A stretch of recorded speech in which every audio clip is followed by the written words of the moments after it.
Amigos, a gente está aqui com a dona Lidiane, no interior de Marapani, que passou por uma experiência bem interessante com a famosa Matinta Pereira. Ela vai contar a história aqui para nós.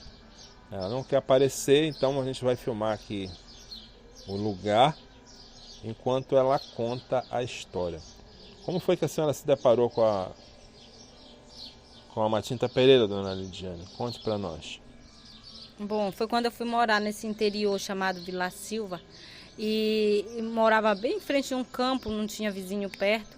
E à noite, bastava chegar à noite, mas 8 horas da noite, elas começavam a assoviar e brigar na frente de casa, como se fosse 2 patos, assim, brigando. E batiam na porta e me dava muito medo, me dava tremor. E um certo dia, eu, com tanto medo, já tinha contado ao meu avô, e ele disse...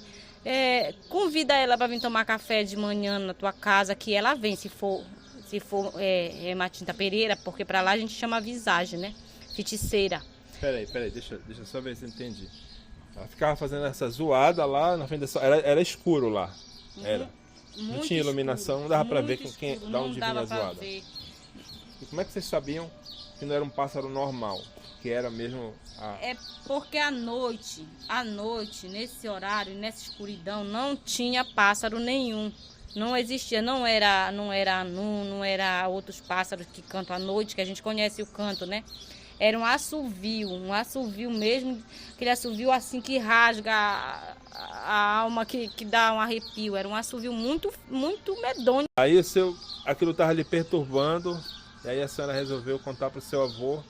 Ele mandou oferecer café para ela? Foi, mandou, diz que lá pro interior tem essa ideia que a gente oferece café e quando ela é conhecida, ela vem na casa da gente tomar o café de manhã, buscar o café que a gente prometeu. Ou o café, ou o tabaco, ela vem buscar de manhã. E aí eu falei assim, né, lá, só de brincadeira, pensando que não acontecia mesmo, falei, vem tomar café de manhã aqui em casa. Quando foi de manhã, pelas primeiras horas do dia, assim, umas 6 horas da manhã, ela veio, uma senhora conhecida minha, que eu conhecia, que eu sabia quem era, veio e cobrou o café. Cobrou como? Que ela apareceu lá na sua porta e falou o quê?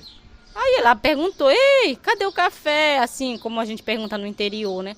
Aí eu fiquei com mais medo ainda, aí respondi, tá aqui, mas assim, ele tá aqui lá no fundo com medo dela. Ela nunca tinha feito isso? Ela nunca tinha parado na sua porta para perguntar pelo café antes? Não, nunca ela tinha vindo lá em casa, até porque a minha casa era distante lá da casa dela, era lá pro fim do lugar, era distante, então não dava para ela ver, era uma senhora idosa já. É o interior de Marapani também, né? O interior, pro lado da Água Doce, pro lado de Vila Maú. Então era muito lá pro meio do mato, não tinha como ela ir. E ela me falou que ela tinha ido tomar café, uma brincadeira assim do interior, e eu fiquei acreditando que ela fosse a visagem, né, a feiticeira. Prova tanto que eu fiquei com tanto medo dela que tudo que meu avô falou eu estava fazendo. Ela pediu água e o meu avô tinha dito que não era para me deixar ela beber água no pote, que no interior a gente toma no pote. E aí eu fui, dei água para ela. Ela, muito amigável, ela carinhosa, ela me convidou para pegar uma carne lá na casa dela, que ela tinha para mim, carne de gado. E eu não fui com medo dela, com medo acreditando que ela fosse a visagem, a Matinta Pereira, com tanto medo dela. Então você acha que porque a senhora ofereceu lá de noite o café, aí de manhã, cedo ela apareceu lá, você acha que era ela? Eu acreditei que era ela, né? E até hoje eu acredito que era ela, por causa da história que eles contam, que a gente convida e ela veio. E foi a única pessoa que apareceu e lá o pessoal conta que ela é feiticeira. Essa senhora tem fama lá de ser feiticeira? Tem a fama dela corria lá que ela era feiticeira, que já tinham visto ela outras vezes, que quando ela ia para o caminho do rio, ela assoviava na frente dos homens que vinham sozinhos que negócio da caçada, que o caçar, ela pegava no caminho do rio, lá no caminho do mato. Então, por isso eu tinha medo dela por causa disso. É engraçado que, né, no interior as pessoas... A feiticeira, eles dizem que a feiticeira vira Matinta Pereira, vira bicho também, né? Vira porco, vira outros tipos de... E não era só ela estava acompanhada com mais alguém. Tinha outras? Tinha, porque eram várias que brigavam lá. Tinha outras Matinta Pereira que brigavam à noite. Tinha, ficavam brigando, era mais de uma. Uma assoviava pra cá, a outra respondia.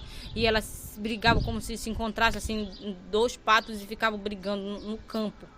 É uma coisa medonha. E não podia ser pato, por exemplo, essa barulho? Por que Não, porque o pato não ia fazer aquele assovio. Aquele assovio estranho. Aquele assovio estranho e medonho, que quem ouvisse à noite ficava com medo de qualquer pessoa. Graças a Deus que hoje em dia eu moro longe dela, eu não sei se ela ainda está viva, mas aconteceu isso e o medo foi real e o que aconteceu foi real.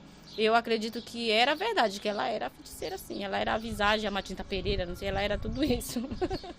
Aqui, esse foi o depoimento da dona Lidiane aqui de Marapani. Obrigado, dona Lidiane, por ter contado isso pra gente, né? Essa é uma das muitas histórias que tem a respeito da Matinta Pereira.